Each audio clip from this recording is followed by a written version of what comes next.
Well, it's Father's Day 2020.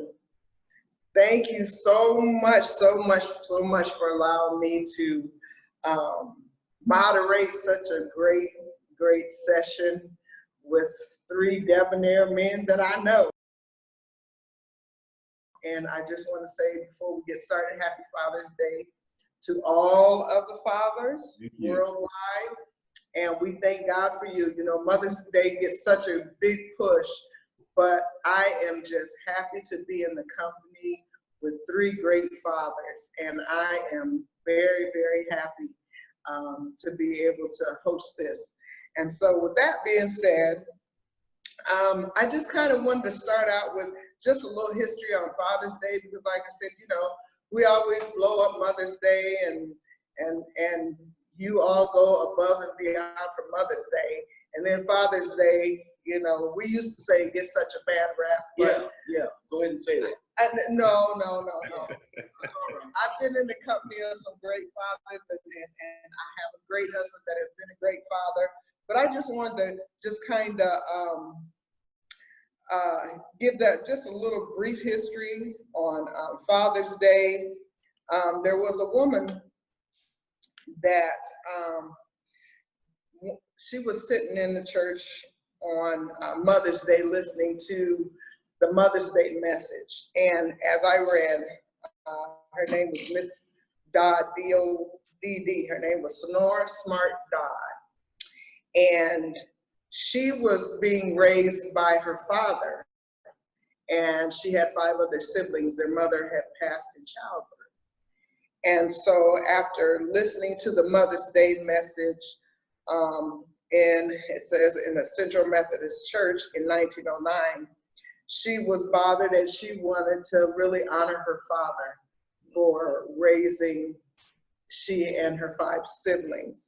So with that being said, she the first Father's Day service was held in the YMCA in Spokane, Washington. And her idea came to fruition, and they had a celebration in 1910 for Father's Day. So she wanted the Father's Day celebration held on her father's birthday, which was June 5th. However, she talked to her pastor, and he felt like it was such a short notice. They didn't have time to get it together that quickly. So they set it for the 3rd Sunday in June. And that's how Father's Day came into fruition. Wow. So I thought that was such a great tribute for a young girl to want to really honor her father, and, you know, just to recognize that he raising she and her siblings was such a great feat for a man that she really wanted to honor him. Of course, it didn't become a national day, said till in 1921 in Virginia, and then it went on a couple years later in 1936, and I believe there were a couple proclamations before it really became an official holiday, or that we recognize Father's Day. So I just wanted to kind of bring that. I don't know if a lot of people even knew that, but Father's Day was really recognized, and it started because of a child that thought their father was great. So with that being said, I just would like to say that you all, I have the privilege of knowing the 3 of you and knowing that you are great fathers. So with that, my first question to the 3 of you was, what was your vision of being a father in your minds? How, or maybe how young did you even think about being a father, becoming a father? But kind of, what was your vision of being a father? How about if we take the youngest man first? Absolutely. Thank you. I would like, no, that's not me. That's it.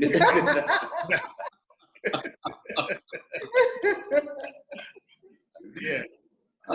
So again, I just want to echo, and I said it just a moment ago, but thank you for sharing that rich history. I think that is very, very enlightening and profound. And that's a history that I actually did not know. So that was very, very helpful for me and just really encouraging. my vision of becoming a father, of course, it started as I observed my own father, and not even, taking it down the road and imagining your own family. But, you just want to emulate greatness. And I just have such a great father, such a great guy, such a great man. I certainly, in wanting to be like him, imagine me being in his position in the moments that we had together when he was fixing things, he was playing with us, teaching lessons, everything except the discipline part. I don't think I envisioned that part of being a father, So, we getting you today, Dad. I would say it probably became more of a vision maybe toward the end of high school. You are in this contemplative stage in your life, and you're trying to imagine what life on the other side of high school graduation looks like. You turn 18, and there's a perception of this full mantle of adulthood. So probably about then. And it took from then all the way until the moment that I had my son, and he will be 3 in September, for me to clarify that vision. Mm-hmm. Because in many ways, you start off probably seeing yourself as the perfect, complete father. And the closer you get to it, you realize how incomplete you are getting into that. So I would say my vision really didn't come to full clarity until after my son was here.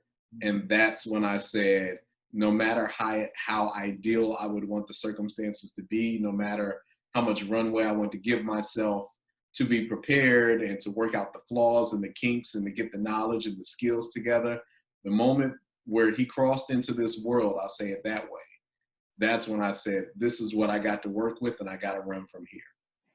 Wow. Wonderful. Wonderful. Very wow. good. Yes, Randle.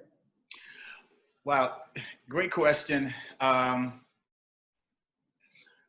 funny thing is that in becoming a father, I really did not think about becoming a father, not watching my dad. I don't know, it was strange because I was really too busy enjoying the benefits of being a son. It just did not, it was not a thought of mine when I was younger. My mom said that when I was younger, I was really short patient when it came down to kids, She tells me that all the time. And I just did not have any conceivable thoughts about being a father. I was enjoying my dad going out on Saturdays and playing Frisbee and riding bicycles toward the lakefront. I enjoyed Dad. I enjoyed Dad so much until I cherished the moments and I moved on. It did not really become a thought of mine actually until we were expecting. We were expecting, of course, she was carrying, and I know women look, you didn't carry anything. All you did was expect. Yes, that's very true. And once we got to the place where we knew that she was expecting, then there came a rush to my head. I had to now try to navigate territory that I really paid attention to from the driver's seat. So now, from the passenger seat, now I'm in the driver's seat, and now I'm this soon-to-be dad. And I had to start relying on old film, if you will, in my mind, my memories of just how awesome, how great my dad was, the time that he took. And I started, and even with that, I didn't really start that film until John was born. Once John was born, now I'm starting to play these things in my head as to remembering how my dad was with me and the time he took out with me. So I'm no longer in class. Now this is the test. Now I'm here. He's here. And I have to now extrapolate from the experiences that I had with my dad. But hey, I was a late bloomer. It didn't happen for me until, once John got here. First of all, when Sue was expecting. After then, once he got here, I started then rehearsing the memories in my mind and trying to duplicate some of those memories that I had with my dad. Mm-hmm. All right, wonderful. So we got a high schooler and a late bloomer. Yeah. Huh? Definitely. Pastor? Mine was I didn't have a father figure in the home. So I didn't really have a vision for fatherhood. The only thing that ever echoed in my mind is if I had any children,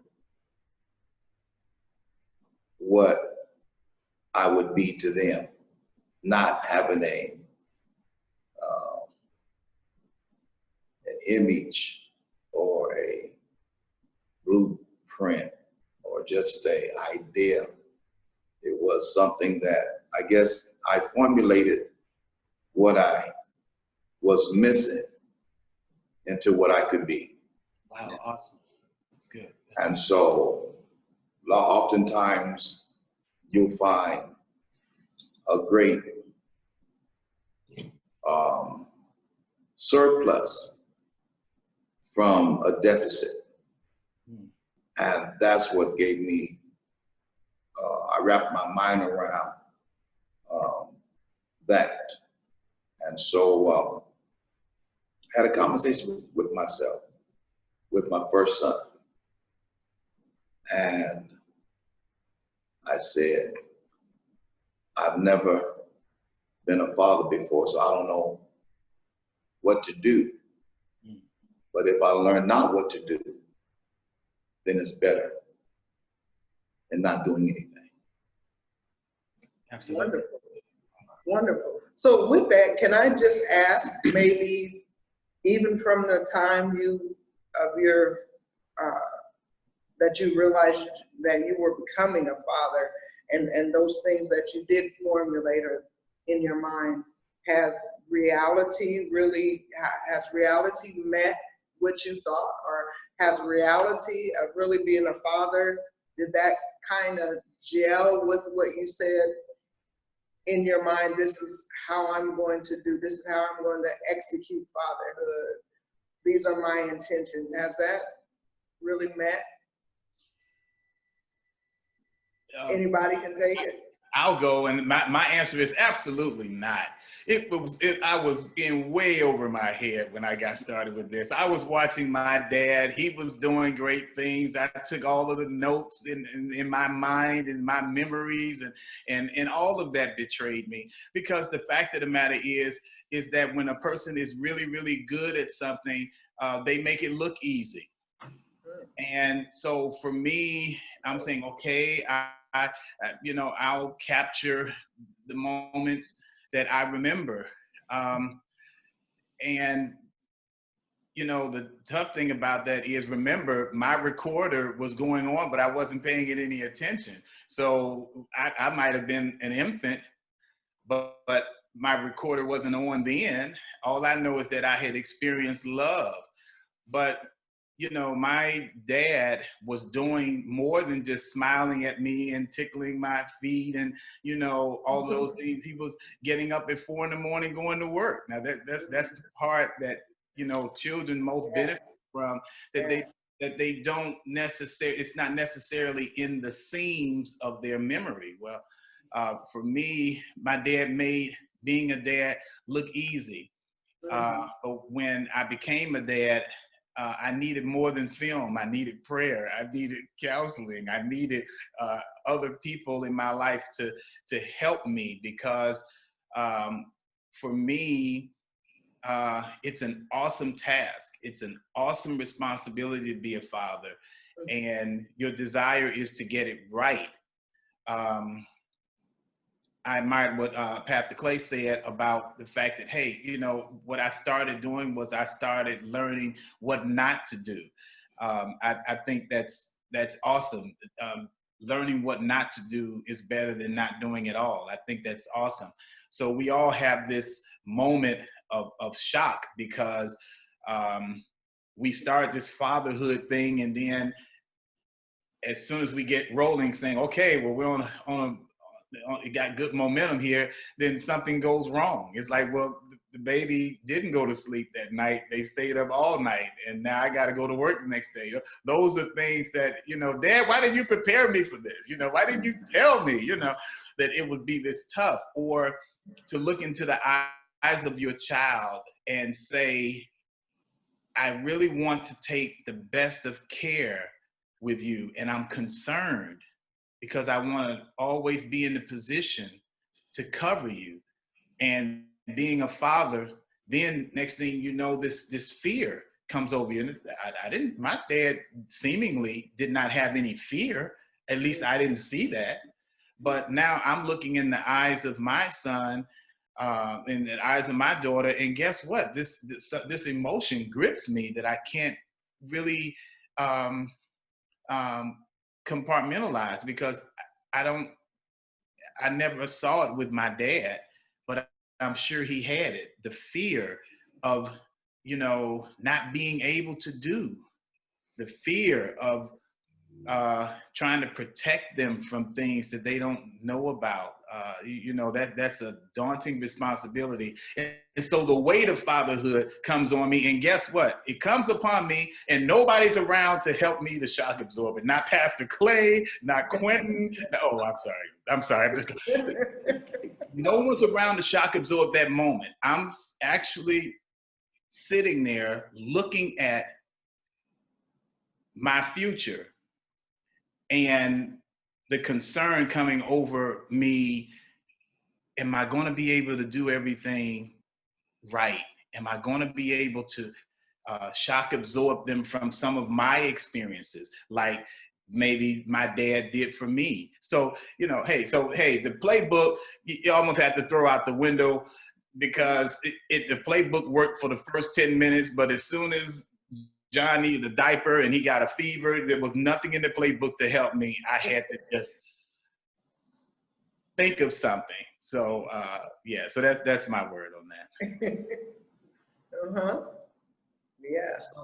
For me, I'm in a different generation and in a bit of a different situation, even as a personality, in addition to being in a different generation.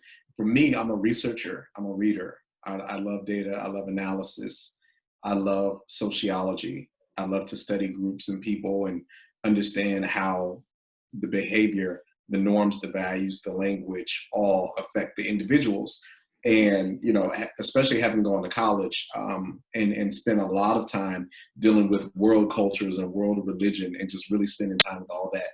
It's information overload in some instances, becoming a father, because you're taking all of this information. And I also live in the time of, or would have been an early adopter in a time of the advent of the internet and social media, and this huge, huge gateway of information that is accessible. It's no longer about a card catalog. You have all this stuff at your fingertips, and you don't have to worry about a bus card to get over to the library, right? You have this. So I'm saying all of that to say that I had a lot of information outside of how I was raised to take in, and I welcomed it, and I invited it, and I spent time with it, and I prayed, and I studied, and I meditated. So becoming a father doesn't mean that information made you ready. That information gave you, in some instances, distraction, some instances, bad information, and it can send you down a road that you have to U-turn. And now you have spent double time, coming back to the point zero where you started from.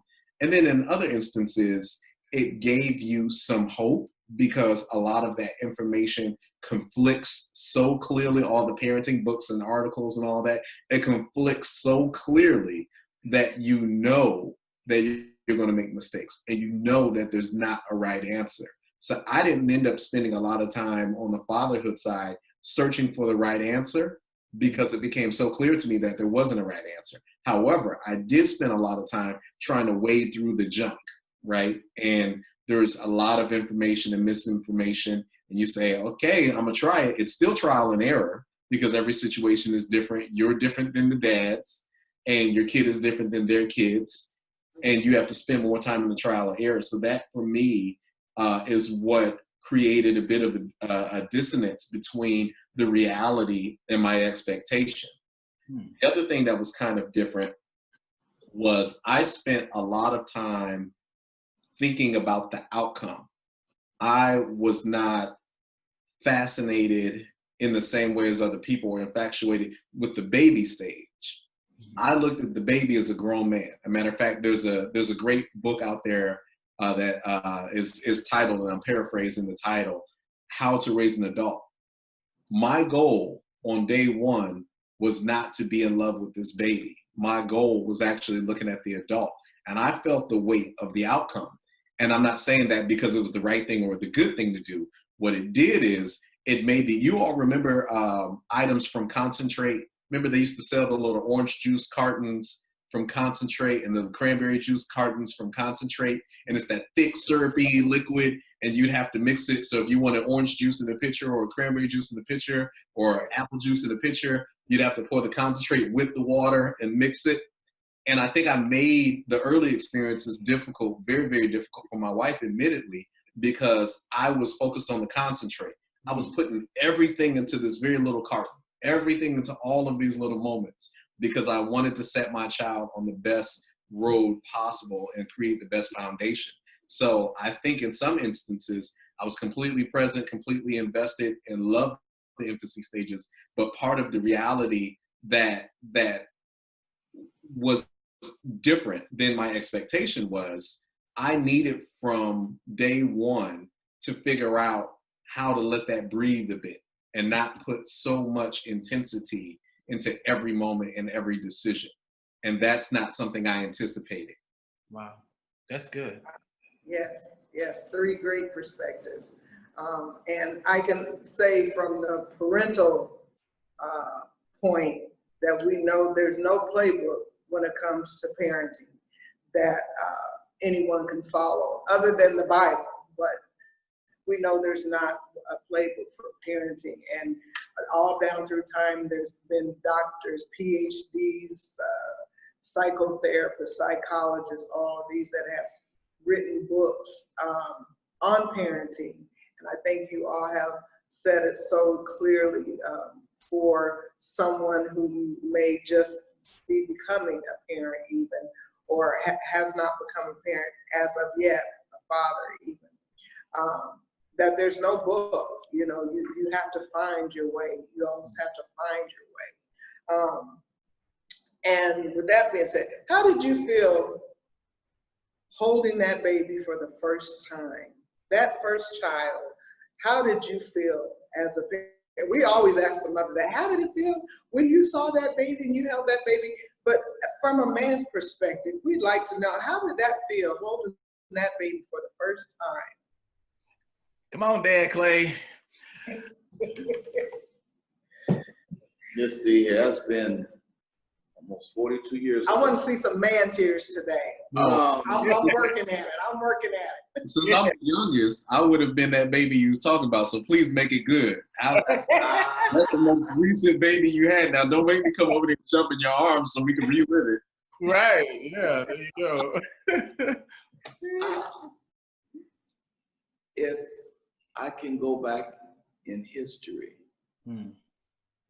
let's see, I'm at the window and I'm looking at all of these babies. It hasn't been that long ago. It's only been a little over 40 years. Yeah. And I couldn't find my son. And I told the nurse what the names, but I couldn't find him. So when I did find him, when I finally did find him, it was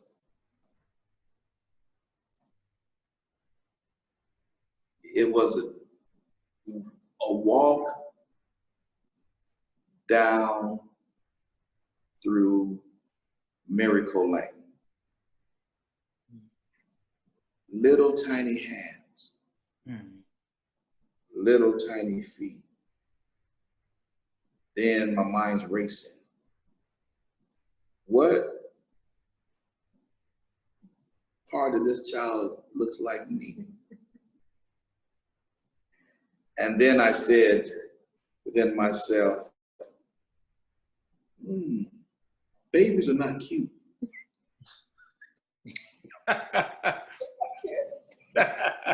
He said he was remembering the first child he had. Understand. And you know, it took a while to process. When I left the hospital,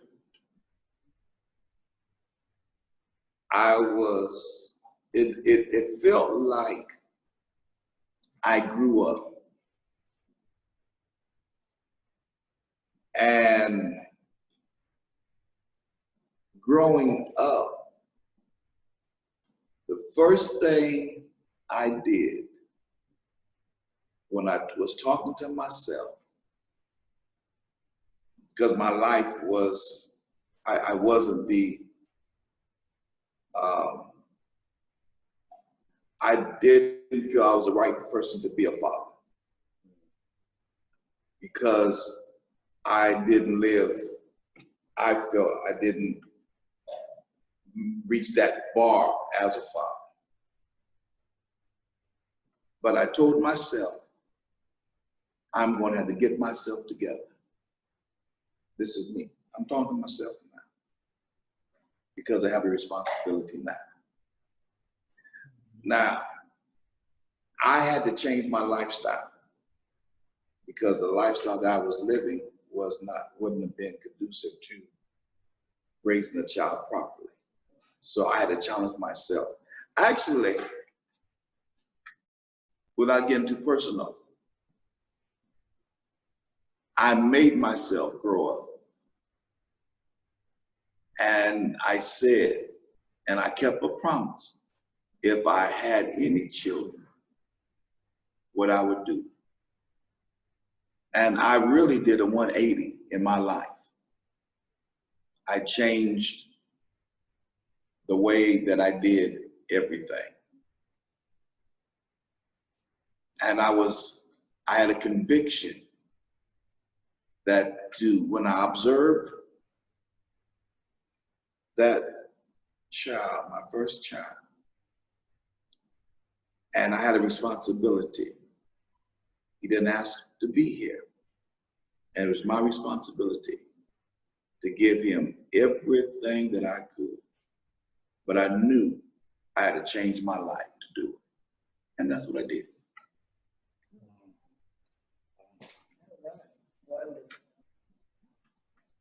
Anybody else? We're getting there, aren't we? It's working on us. Go ahead there, Quinton. No, y'all be delegating. This is You got to think it over for a minute. So for me, I was in a room within the room. I can remember my wife in labor and my father-in-law, of course, being there, my mother-in-law being there, my wife being there, and I was there, just invested so much in the process and wanting both my wife to be well and my son to be well. I was as concerned for her as I was for him, because again, I did a lot of reading, I did a lot of research, and it's reality related to childbirth. There is, difficulties, and some women don't pull through, that process. So I remember just being connected, on both ends and wanting both of them to be well. And it just felt like being in a room inside the room, folks are laughing and look, follow all down there. Look, they're excited and joyful and all of that. And I'm sitting there, I felt like it was the fight of my life, emotionally, I was praying and I wanted them both to become well. And I was thinking about both of them and the outcome. So it probably was one of the loneliest times in my life because I was in a room that I felt no one else was in. And I couldn't take the moment in like everybody else did. And when Ethan was born, I was so liberated. You know, I was so excited. I was so joyful. Words escape me even now to describe it, not only because it was my son and my legacy, a transition and a milestone that I've never encountered before, but also I got out of that room. I broke out of that room. I broke out of that place of the deepest, darkest concern, loneliness, and helplessness. I think probably was the word I was searching for. And that for me was really tough, but it also led me to a whole nother kind of joy that I've never experienced before that moment. Wow. Wow. That's awesome. Wow. Awesome. Yeah. But, you know, when I had the opportunity to hold John, hold Karen, I think by then, you know, of course, the 9 months that it took to get to that point where I could hold them, a lot had changed about me. And by the time it was time to hold that baby, I can recall other times where, you know, someone in the family has a baby and they say, well, go ahead and hold them. And I'm really trying to be ginger with them. I really don't want to hurt them. I'm being tender. I'm overly tender because it just felt awkward holding them. But my baby, I never felt a moment of awkwardness. It was like that baby was supposed to be in these arms. And it just felt so organic that I like Quinton. It's hard to describe that feeling. I'm holding the future, and I'm remembering the beginning. What that Sue and I, we started together, and look what she's done. I'm almost like how Rocky was in the movie, like, Adrian, you done good, you know. I'm looking at her and I'm saying, wow, babe, you've done great. Look at what you've done here. So it's like now it's 3 of us. And I loved what Quinton said about the room in the room. That is awesome, because I think just as the baby is in the womb of mom, when mom gives birth, I think that men come out of this room also. And it's important that we come out of that room. Quinton was challenged to come out of the room, and he did, because that baby can only benefit being connected to you when you come out of that room. And I thought that was an awesome point about being a room in a room. And I felt like I say, those arms were made for this baby. And I was ready to hold that baby and take care of this baby for the rest of my human life. And there's no feeling like it, because it's funny, because the woman she gave birth, she risked her life.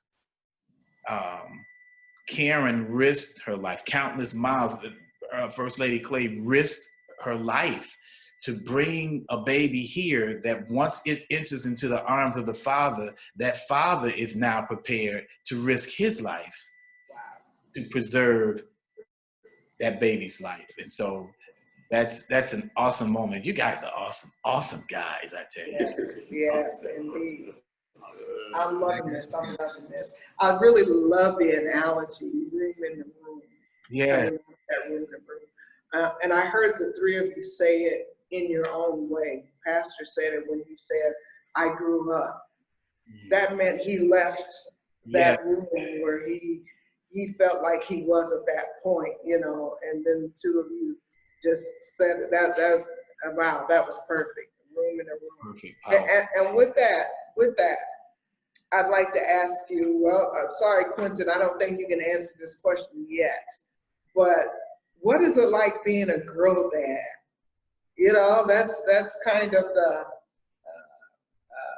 talk of the day. That's one of the terms they use now, being a girl dad. You know, coming up in my generation, we had those girls that were daddy's girls. That's what we call them, daddy's girls. The sister under me, she was the daddy's girl. She was the daddy's baby.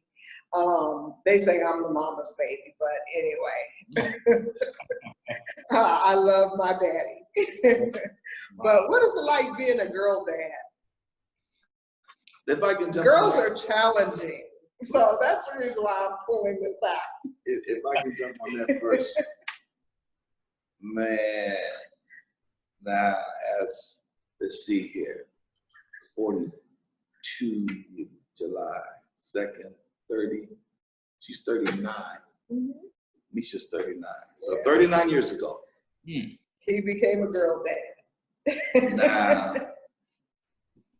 it's a little, my memory is getting closer now, you know, 42, 39. So, and I'll talk about 36 pretty soon. But anyway. Those lotto numbers right there. But, girls in my family, we don't have too many girls. We have tons of boys, tons of boys. And this is, so when I had my daughter, and I'm trying to call, she came, I don't know, but it was so overwhelming to where I nicknamed her Precious Honey, my precious honey. And she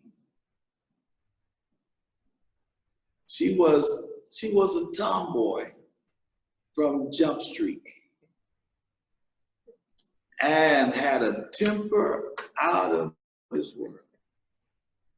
And she would harass her brothers. And I would give her brothers, I said, don't be sweet to her, be nice. She's a girl. Don't fight her, don't hit her, she's a girl. And so I didn't want her to get a scratch on her. I wanted her in nothing but dresses. And we dressed her, ruffles, dresses. She couldn't get dusty. And matter of fact, I think I carried her more. I didn't even let her mom carry. I think I did more of the carrying of her. She was, oh my goodness. My girl, yeah. You know, I'm speechless because, oh my goodness. Yeah. And even to this day, she is 39 years old, you know. But she was, back and forth fast, my daughter was my third son. Actually, my second son. Because when my boys was around, when they wasn't around, she was the one when I was working on cars, she was there. With tools, she was there. If I was building something, she was there. If I got dirty, she was there. If I was fishing, she was there. Now, everybody was there, but she was like right by my side. And especially when I was working on vehicles, she would get dirty and stuff like that. And she'd be handing me tools, and she was just right there. So that was the. Oh yes, and when First Lady was carrying Quinton, and she was having a difficult time. And so she stayed ill a lot of times, and so just make sure she stayed, you know, kept her comfortable. And I would take my kids to church, son and Misha, and I would do Misha's hair. I would braid her hair, and I had a certain style. Just one. And I would take my time and brush her hair and comb her hair. Then I would braid her hair. And when I got at the end, then I would put the different color barrettes on the end of her braids. And when I got to the church, who did her hair? Our goddaughter, Dee would take her, and Flo would take her, and different ones would take her, and Grandma Edward would take her. But she was such a pretty girl. She was beautiful. Listen, I can say it now. My daughter was the prettiest daughter I've ever seen in my life. And so, I mean, you know what? I'm so speechless because I have a plethora of stuff to say, but it just won't come out. Girl dad. Yeah, but yeah, I was, and listen, she would terrorize the house. She was a terror, but she just couldn't, I get her, you know, I talk to her. And I'm speechless. You admitted that. I've never seen that in 36 years. Y'all go ahead. Girl dad. Go to Randle. Well, you know, hey, I've had so many names for Karen. Yeah, I had to tell my brother. I heard that. Yeah.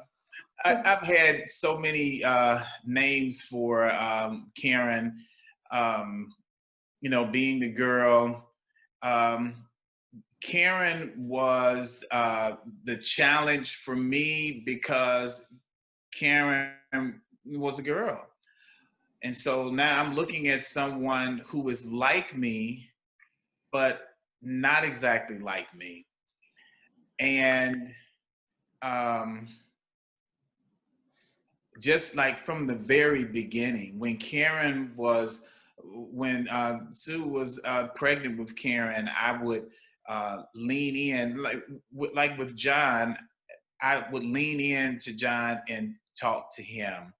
I did it a lot with Karen, whereas I just got real close to her stomach and I started saying, "Hey, Karen, this is your dad.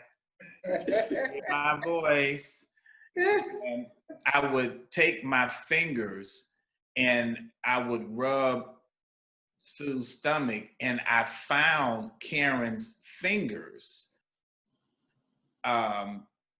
within the womb, and I would take my fingers and rub her fingers in the womb, and that became my point of contact. Because we have to remember that when mom has 9 months in advance, father's got to catch up, because that mama has got 9 months where they are singing, walking through the house, that tune and that tone, and they're singing, and they're talking to people, and all the baby hears is. And that's a great thing. That's an important thing. So I wanted to catch up. So I had my moments of talking in the womb. Now, this is your dad. And for Karen, I would talk to her and touch her fingers. And that became my point of contact. And when Karen was born, one of the first things I did was I placed my hand, I rubbed her fingers. This is dad. Whew, little emotional part. And this was designed to do this. I know these questions are provoke some kind of emotion. But I let her know that, yeah, this is me. This is me. And I'll be in your life for the rest of my life. And I'm going to cover you in every possible way. And being a dad of a girl, Karen took me up on that. She made for certain that I was in every round of her life, whether it was shopping, whether it was whatever project she was working on. If it's going to the store, I want to go. That becomes a project. Dad, don't leave me. If I had to go to church, she'd be like, Dad, no, don't leave. Don't leave. I would be gone. Call back a half hour later. How's Karen? Oh, Karen's still crying. You know, that sort of thing, because I did make that pleasure. I'm going to be with you. I'm going to be around you. I'm going to be connected to you for the rest of my life. And so that meant doing things that Karen wanted to do. If it's sitting down doing a tea hour or talking with her or doing something with her playhouse, you know, yes, even playing with her dolls, you know, whatever. Well, actually for Karen would she would play with him for a little while. Then next thing you knew, she was like operating on him. You know, she's having like a general surgery with her dolls, you know, which speaks to what her passion is, obviously. Yeah. Then she would sit all of her babies in the room, and she'd have them all sitting in chairs, and she would start talking to them. So I guess it's sort of twofold. She'd teach them, then she'd operate on them. I don't know if she considered to be pre-ops or what, you know, I don't know, but you know, so yeah, that daddy's girl is real. I think every girl needs their dad, because the dad is the middle ground between that daughter and that prospective person that's going to connect themselves to their life. So for Karen, I was that person. I showed her through my treatment of her, and not only her, but of Sue also, because if she's going to find someone, she's going to find someone that mirrors the lessons that I taught her. So it was important to me that not only did she experience good treatment, but that she saw good treatment so that she would know what to expect. So yeah, that daddy's girl thing. And the funny thing about it is that it never goes away. I know Karen is with Quinton, and I have not had a sleepless night since Karen has been married to Quinton. I have not had, and look, believe you me, dads can have those nights. When Karen was a teenager, I had them. When Karen was, you know, in high school, I had them. You know, I'm thinking about her, concerned about her. But the hand that took her hand gave me, I did not have a sleepless night. I knew that she was in great hands. But the funny thing about it is that she was in great hands with me. So this next level of great hands is a continued covering for her. So I don't have to do the hard things. That's Quentin's job now. You know, Quinton has to be the guy that, you know, takes her shopping. Hey, when she was with me, she went shopping all the time. Now she's with Quinton, and well, you know, the tradition continues. You know, I mean, look at what you've done. You know, so all of that is a great part of it, and I feel blessed to have had the opportunity to introduce her to a life that she now lives in without reservation. She has someone that covers, and I'm not talking about money, I'm not talking about finances, I'm talking about covering of a person, the covering that a man gives his wife starts with the covering that father gave his daughter. I really believe that. So Indeed, indeed. And actually your answer kind of bridges into the next question that I would like for you all to really expound on, especially for this day, you know, and thinking about your sons. I know we talked about the girl dad, and I know, Quinton, you probably have a few things in mind, but again, that playbook, it's out the window. You're going to go through the same things as you did with Ethan, thinking on how you're going to, you know, move forward with your daughter if you're there. But thinking about your sons, knowing that you're the first example that they see in how to treat a woman, how to treat a female. Now, like I said, Father's Day, and it's kind of saddens me to have to say it this way. So many times men get a bad rap, being the absent father, or, you know, the sperm donor, as I've heard it, and things like that. But you all are proof, are living proof, that that does not have to be the norm, and that that's not every man's story. There are good men, and there are yet, just from your 3 different generations, there are yet good men. So that is not all lost.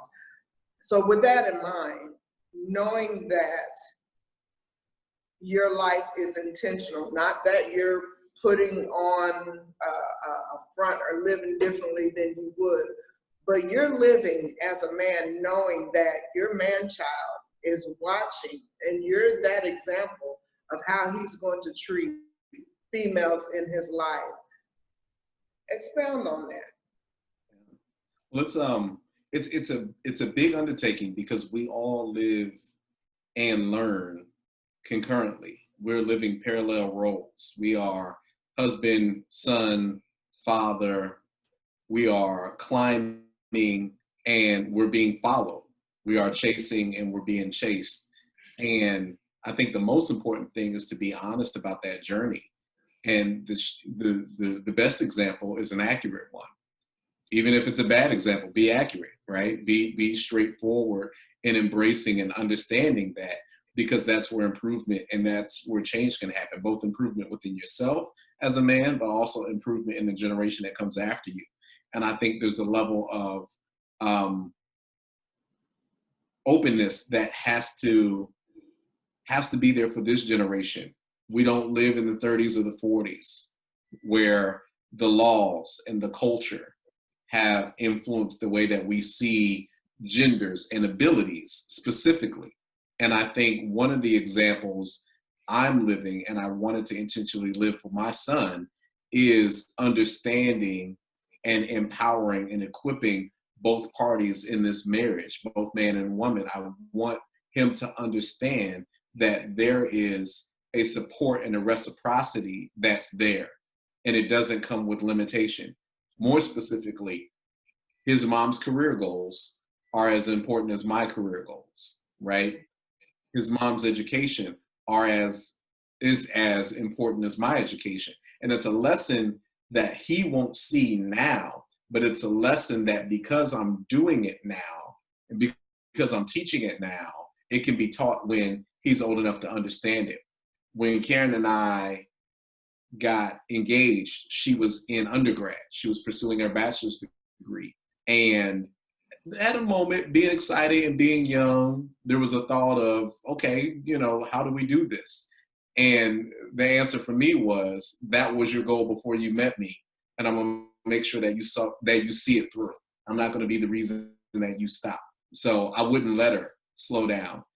When she was at the tail end of her undergrad, she was thinking about careers, and we were dreaming together, and I set my dreams for her higher than the dreams that she set for herself. And her dreams and what she aspired to herself was high as it was. And I set even higher. And she went on to get a doctorate in pharmacy. And again, as we were married, you get ups and downs and bumps in the road, and I wouldn't necessarily rolling in big bank. So we were struggling. We were trying to manage on what we had. We were trying to figure it all out. And school was a non-negotiable. Her career, which was a segue from her completing her education, was a non-negotiable. And I made all sorts of concessions financially. I exhausted myself in my career, working hard, doing all sorts of things. I was taking all kind of speaking engagements all over the place in addition to my day job, because I wanted to make sure that she didn't feel the pressure to abort her dream to assist me. I didn't want her to take her hands off of her future to assist me in my present. So Karen went on and got a doctorate as a married young woman and also pregnant. She had a calendar year left in her doctoral program while she was pregnant with Ethan. And I wouldn't let her stop. I said, keep going. So I'm working late hours, flying all over the country, all over the world, working late hours, working nights, weekends, doing everything I need to do, putting resources and creating a structure and an ambiance, and even sacrificing some of the relationship so she could focus on school, not making her feel bad if we had to eat out or eat fast food. Now, she wouldn't eat my cooking as much as I would eat all of hers. So I even sacrificed and cooked quite a bit. And then some nights she was like, oh, yeah. I was like, okay, so everything I could do. So I'm saying all that not to be long-winded, but to detail what I think is important, because for him to be who he needs to be for his wife, I have to live an example now. And there's mistakes and there's ups and downs and you learn, and it's not about him following everything I did, and thank God he doesn't. But it's really about him seeing through my history what he should start off with as a launch pad for his future, and specifically with that example as it relates to her career goals and her education. I never minimized it. I never prioritized mine. And I'll just say this and I'll end here, and I never embraced it as an intimidation. And I think in many instances, especially now, if men aren't perceived a certain way, or if they don't feel a certain way about themselves, then they start to minimize, and that begins a pattern of mistreatment and inequity in the home. And I don't think that's fair. And I don't think it's the right thing to do. And I wanted to make sure I was the exact opposite of that in the example that I laid, that he'll be able to witness as he gets older. Wonderful. Wow, awesome. Yes. Next. Either one of you? Elder Randle, go. You go ahead. Well, I really, my last answer really sort of like the segue for this question. So, that's definitely everything I said in the last segment is very true. I want to, and this isn't just an opportunity, because I talk about this a lot with Quinton.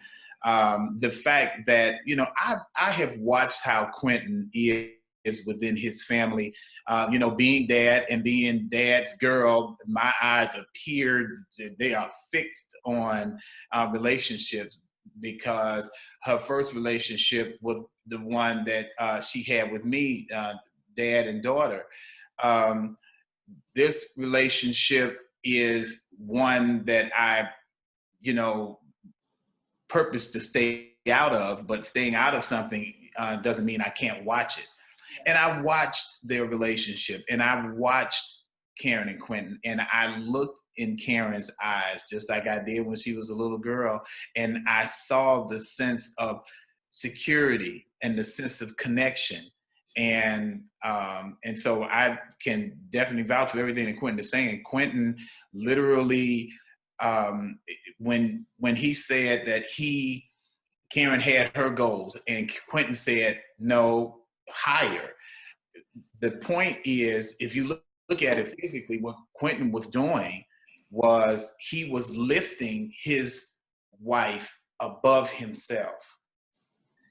And that is very important for the children, not necessarily to be able to look back on film and see it, but a child senses when things are a certain way. I never want a couple to feel like and I know this isn't a couple show, but one thing is for certain, when couples are arguing, when couples are angry, when couples are resentful and bitter, those children experience that. It's like smoke in a room. You can't say smoke doesn't get into the lungs and you're sitting in a smoke-filled room. So the child has to, their understanding of relationship, the first one is what they see between the husband and the wife. And so if a child or children see the husband, the man, the father lifting someone up above themselves, they may not understand all the dynamics, but they do sense something that can help them with relationships in their life. The kids, they got to see it. The kids have to see it. It has to be, the door has to be open. The door has to be open because it's open anyway. The children know, they sense it, they see it. And it's very important that the fact of the matter is this: a good father is a derivative from being a good man. If you're a good man, you are a candidate to be a great father. We just have to embrace all that it takes to be a good man and allow yourself to graduate to the next level and becoming a great father. But that fatherhood starts. I was talking to Sue earlier today, and I told her that, hey, look, actually it was a couple of days ago. I said to her, but yeah, Father's Day is coming, and I'm glad for Father's Day, but every Father's Day, I can't help but to think about you, because you enabled this day to happen, not only because of what you physically did, but it's what you emotionally do. It is the fact that you pour into me, and pouring into me helps to bring out the best of me. So it's not even something I'm doing on my own, and it takes two in this instance. And because I said it takes two, it's the same way with what the children have to see. If the children see good fatherhood, then they are inclined to become good fathers.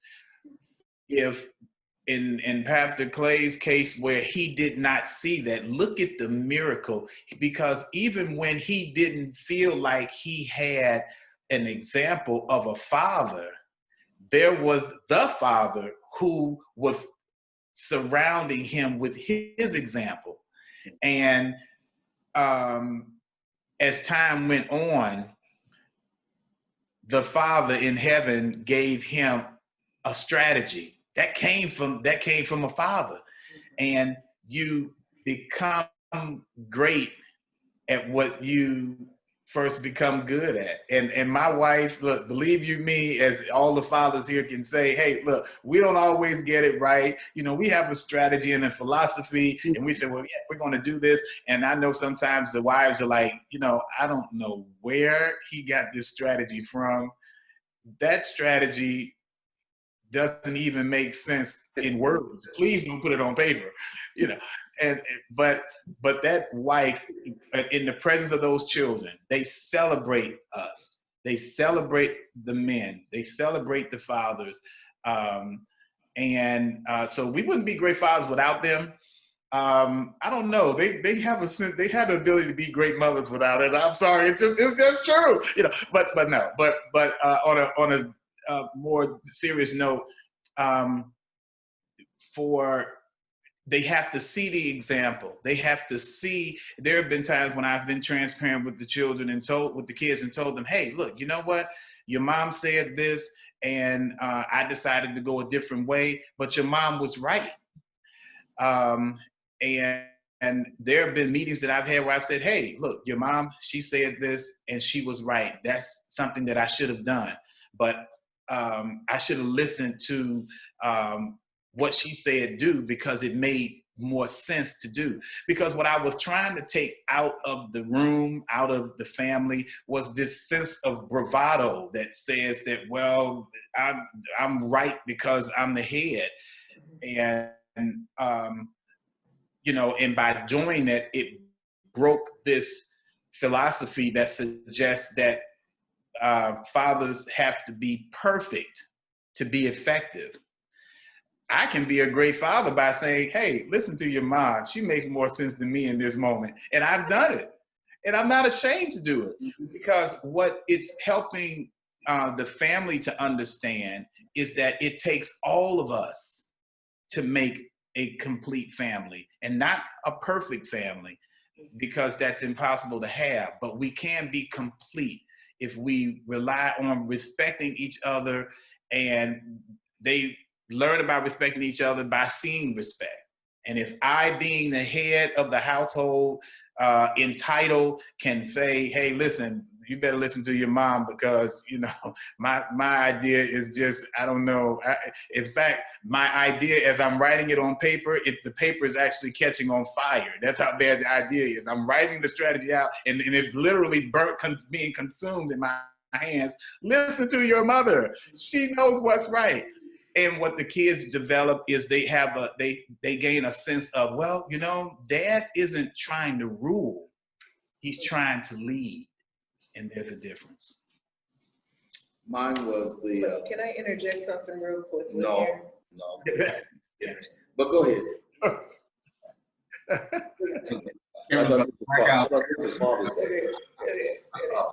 I just wanted to interject something real quickly here. That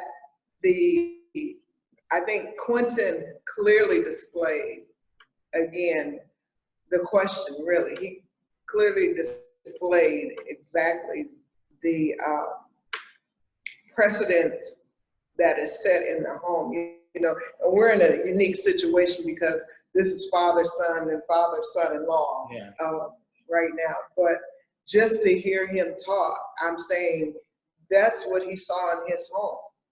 So again, that it clearly shows that this is the example you set is the example your children will carry out, you know. And just by him saying, I'm like, wow, he sounds just like his dad, you know, saying, honey, whatever you're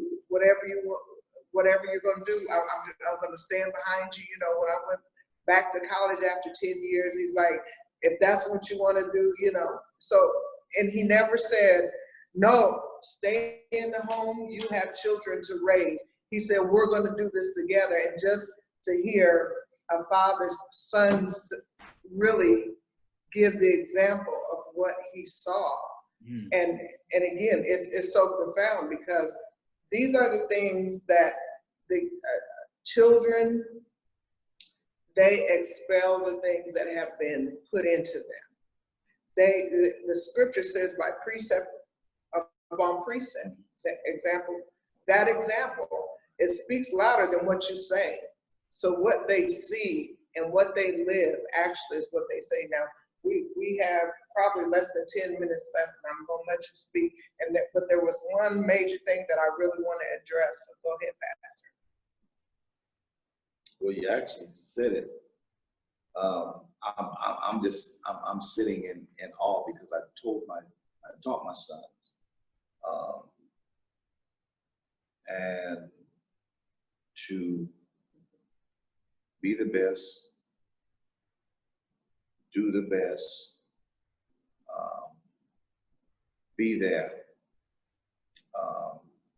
And my observation, and as I listened to Mr. Clay talk, and it was just like repeat, because I spoiled their mother in front of them. And I let them know that when you're married, make sure that your wife doesn't want for anything. And that was an example. And worked.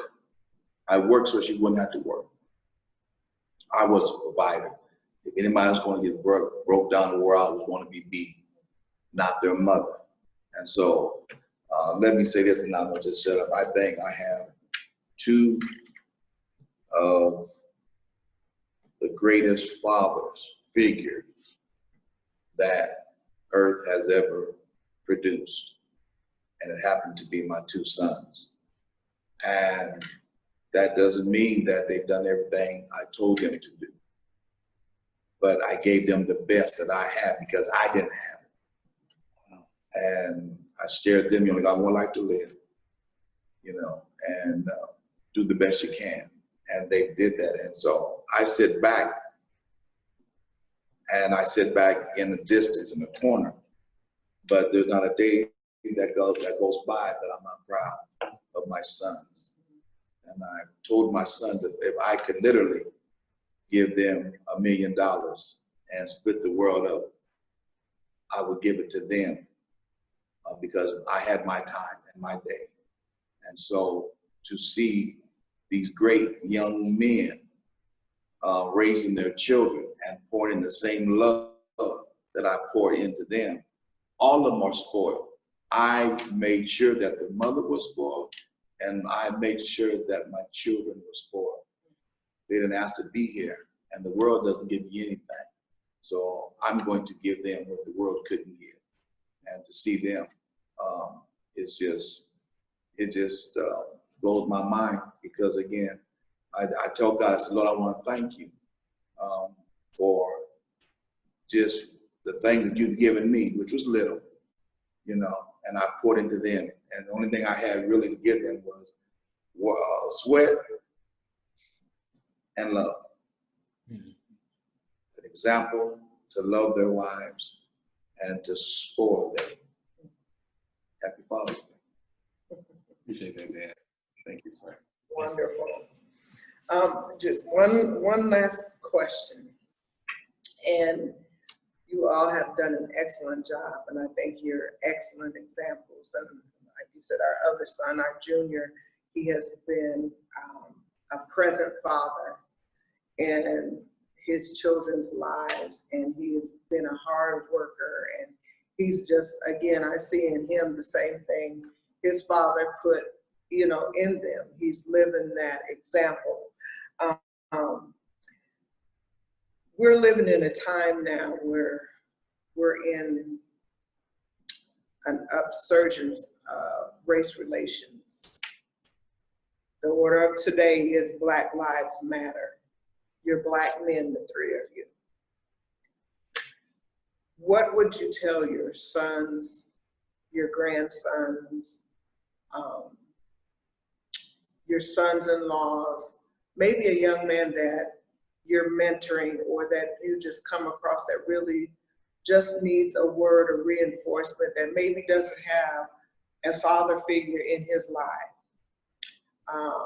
The times have really changed, and we went through, I think, Elder Randle, we're just a little older than you, but we went through the Black Panther movement in our day. I've watched my brother being chased by policemen, chased up in the front yard, my mother coming out, stopping the police. She said, "Not tonight." What would each one of you say to, we know Father's Day is bigger than just the young men, but as you being Black men, what would you say to another Black male today and navigating through this situation in life? You're here today, you haven't gone, you're not going through what we've seen on TV, you're here today. What would you tell them? Well, you know, I think that I would remind them, or I would let them know. I think teaching is important. I would teach them not only that there has been a presence of hate, but I would teach them about the presence of resilience. I would be challenged to go over the history books with them and let them become acclimated with people whose shoulders you now stand on, because essentially that's how it is. I was listening to someone talk about the fact that there are a lot of shoulders, there are a lot of backs that were stood upon by oppression, but those people who were oppressed, they left shoulders, though they were laid out on the ground, though their life was snuffed out on the concrete or in the fields or in trees. It does not matter where they were positionally when they were oppressed, even to the point of death.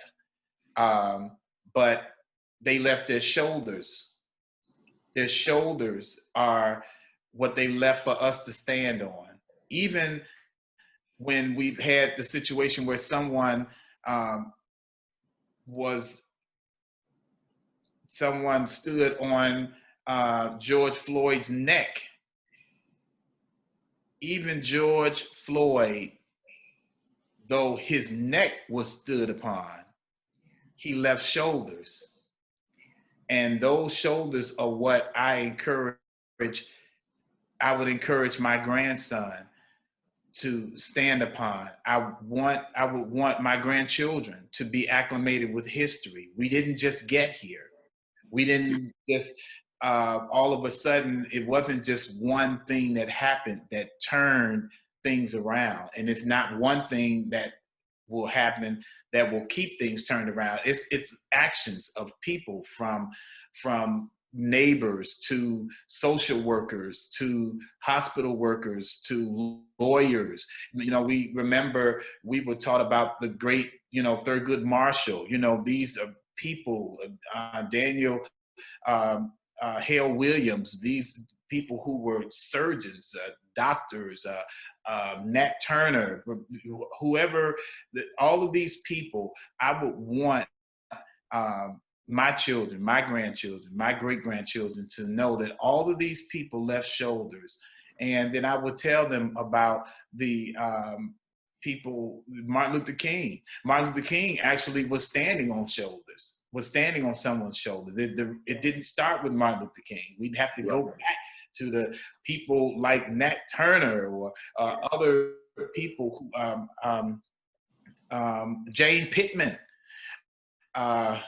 these people who did things, and though they're laying in the ground, they left shoulders for us to stand on. So that's what I would do. I would give them a great history lesson, and then I would show them. And then, hey, listen, some parts of history I'm in, some parts of history Quinton is in. So when I talk to Ethan Michael, for example, that's my grandson for right now. I've got one of them, and I'm not giving them away. That's my one. I got one, and I would tell Ethan Michael, I would say, hey, listen, I want you to see that your dad has shoulders. Yes. This is the closest position that that you can climb up on. Ethan climbs up on Quinton. I watch him now. Ethan will take a running start and run and tackle Quinton and jump right on top of his head. On his head. On his head. And I'll just be laughing at that. But while they're playing and while they're understanding that, I'll tell him about time when I'll let him know that, hey, listen, your dad's got great shoulders. And I know you jumped on his head, but I want you to remember to stand on his shoulders. And that would be what I would promote. When it comes down to my son and his children, I would tell, listen, because my son, my daughter stands on my shoulders, but I'm not the only shoulders. I want them to recognize that there are other shoulders. I'm standing on somebody's shoulders. My dad, I'm standing on his shoulders. Yes. My dad showed me what it was like to work hard. He was a hard worker, got up at 3-something in the morning, 4 in the morning on his way to work in an environment that was not conducive for him, the color of his skin. Mm-hmm. But he did it every day. He took things. He took the racism so that he could provide for us. Oh, I'm standing on some shoulders today. And my dad is standing on the shoulders of people like Jesse Jackson and Martin Luther King and other figures. And some of them I can't really think of. Andrew Young. These are people who uh, Ralph Abernathy. These are people who, oh yeah, they got older, and some of them have gone on, but they still left their shoulders. And if I'm going to leave a legacy behind for my children, my grandchildren, it's going to be here. Put your feet right here. Stand on me. And then by you standing on me, then you're already in a higher plane, in a higher place. So thank you. Thank you. That's all I have to say about that. Wonderful. Thank you. Wonderful. Well, you ignited there. I would just remind people, young men in the world, really, W.E.B. Du Bois, Marcus Garvey. Yes. You have Thurgood Marshall. You have Cornel West. You have Colin Powell. You have Claude McKay. You have Benjamin Banneker. There's so many examples of those that have fought. The advice I would give, just to be brief, would be, it would almost be rhetorical. It's a statement. This is the most dangerous time not to have a vision and a plan for yourself. I would move the conversation from everything that you can't and don't control. And I would look at first, I'm not saying exclusively, I'm saying first, what can you control? This is the most dangerous time to not have a plan for your life and a vision. You have to take what is in front of you. You have to take a hold of what your impact could be. Activism is not for everybody. It's not. In the way that we're seeing it, at least. You can be an activist and you can protest by your life. There are rooms and influence that you can gain and access that make an impact from a variety of angles. We need people inside the legal system and the justice system. We need people in the classrooms teaching Black, white, and every other ethnicity about African American history in this country. We need Black male teachers in kindergarten, because I'll tell you, if some of those racist cops out there had a positive Black male role model teacher in elementary or middle school, it may dismantle the roots of hatred and prejudice that are being taught in their homes. When they have an example to say, something about that seed isn't conducive in my soil. My soil has been influenced and fertilized and cultivated by a person that you are trying to plant a seed of hate in my soil, right? On so many different levels. Wow. We need to have a vision and a plan for ourselves. And once the protests quiet, once this movement of activism and all of the memes and the photos that are being circulated through social media, once all that dies down and we go back to what we're comfortable with, you still have to work your plan and your vision, or you'll be forever frustrated and therefore far more vulnerable. You're already vulnerable by the color of your skin, and especially the combination of your gender and color of your skin. But you're even more vulnerable without a plan and a vision for yourself, because that plan and vision helps you not to react to the world.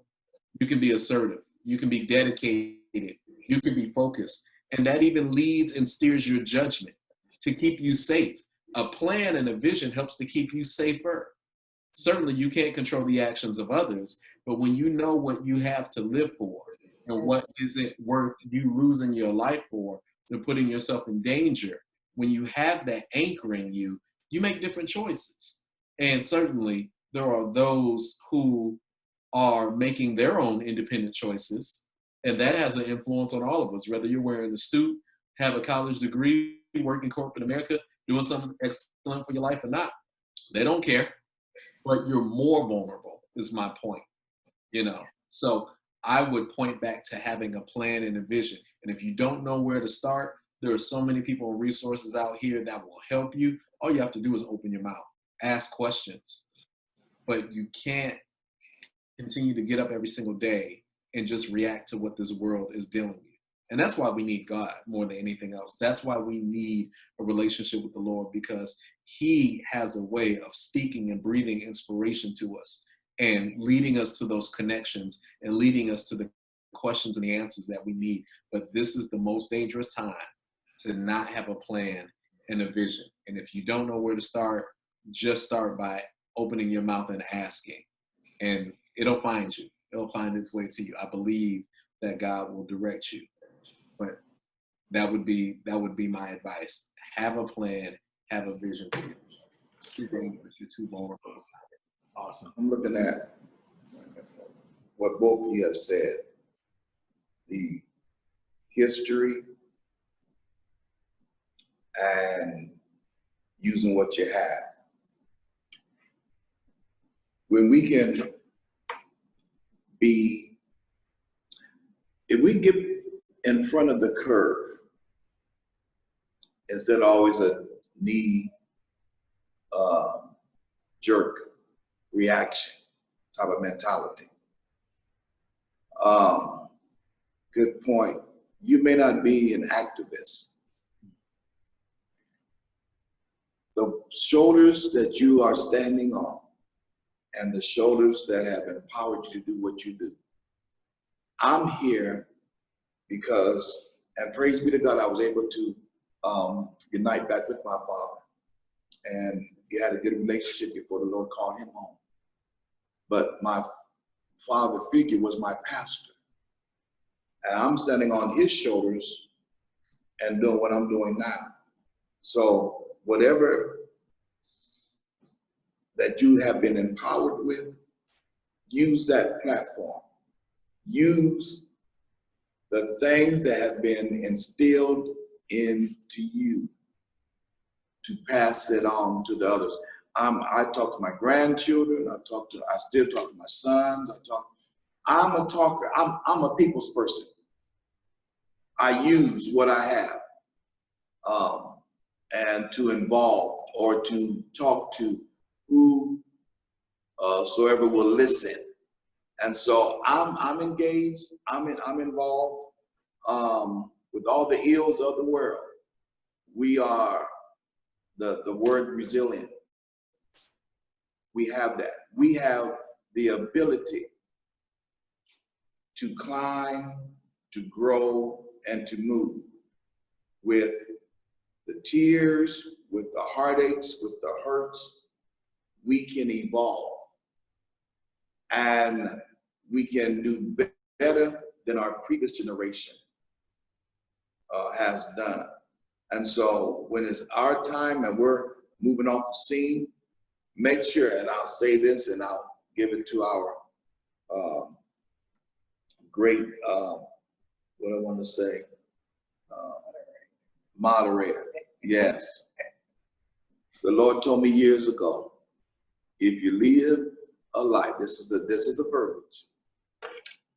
If you live a life and you die and you don't leave a legacy, you really never lived at all. We have to leave legacy. Legacy is powerful. Legacy will take you to another level. And that's what it's all about. So be active, uplift. And this is one thing that we can do. Every time I see a young or old brother, I give him a hug. That powerful hug. Yeah. Iron sharpens iron. Wow. Awesome. We have heard from 3 great fathers today for Father's Day. We've heard from Quinton Clay. He's the director of admissions at NIU, Northern Illinois University. We've heard from Elder DeChristopher Randle, who's a small business owner, amen, in the Black community. We've heard from a senior pastor of Miracle Central, and I believe he would be considered the COO, Chief Operating Officer of Miracle Central Church.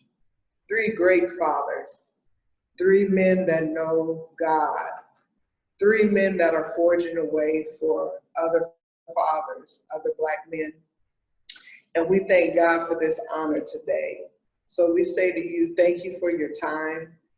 Thank you for allowing me this time to moderate, and I say that in the strongest sense, this session for Father's Day. We just want you to know, Black men, that we're behind you, and you are still here and you're still strong. We have come a long way, and we have a long way to go. But remember, as these three godly men have said, don't forget to stand on the shoulders. Learn your history of those who've come before you. And not only standing on the shoulders, again, have a plan. The scripture even lets us know without a vision, the people perish. And that's even you, that's including you. And then use the platform that has been laid before you. Take that platform and run with it. Don't tear it down, but continue to build on top of what is afforded to you. Most of all, leave a legacy. Leave a legacy for your children. You may not be married to your children's mother. You may not be together anymore, whatever the case may be. It doesn't stop you from being the best father that you can ever be. There have been great fathers that are single parents, and they've left a legacy for their children. They've been great men. They're no less a man than a married man. So we say to you today, continue on in your greatness. We're behind you. We stand behind you like we always have been. And we say happy Father's Day. Thank you for being a father. Thank you for being a great example to us. And until next time. God bless. Happy Father's Day to you guys. Bless you. He blessed the Bless father. you. Love you guys. Love you. All right. Take care.